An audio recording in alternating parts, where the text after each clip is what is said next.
دوستو آج کی اردو ڈکشنری میں بات ہوگی لفظ اختتام اور اختصار پر۔ شروعات کرتے ہیں لفظ اختتام سے۔ اختتام کا مطلب ہوتا ہے خاتمہ، آخر، ختم کرنا اور تمام ہونے کا عمل۔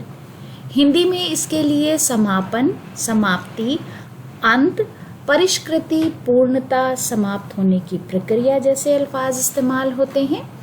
انگریزی میں اینڈ، فنش، کلوز اور ٹرمینیشن جیسے الفاظ استعمال کیے جاتے ہیں۔ شہریار کا ایک شعر ہے، میں سوچتا ہوں مگر یاد کچھ نہیں آتا کہ اختتام کہاں خواب کے سفر کا ہوا۔ اگلا لفظ ہے اختصار۔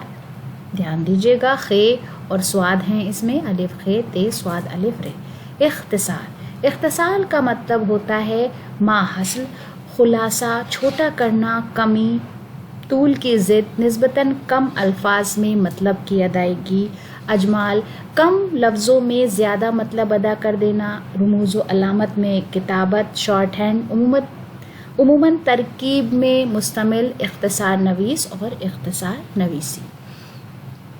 ہندی میں ہم اس کے لیے سنکشپت، سنکشپتتا، گھٹاؤ، لگھوتا، نیونتا، الپتا، طول کا ولوم، اپیکشا کرت کم شبدوں سے ارتھ نکالنا جیسے الفاظ استعمال کرتے ہیں۔ انگلش میں abbreviation, brevity, abridgement, synopsis, summary, precise, concise, curtailing, epitome اور ایبسٹریکٹ جیسے الفاظ اس کے لیے استعمال کیے جاتے ہیں۔ امن لکھنؤ کا ایک شعر ہے، مکمل داستاں کا اختصار اتنا ہی کافی ہے، سلایا شور دنیا نے، جگایا شور محشر نے۔ تو دوستو اسی خوبصورت شعر کے ساتھ آج کا ویڈیو ختم کرتی ہوں۔ اگلے ویڈیو تک اپنا خیال رکھیے۔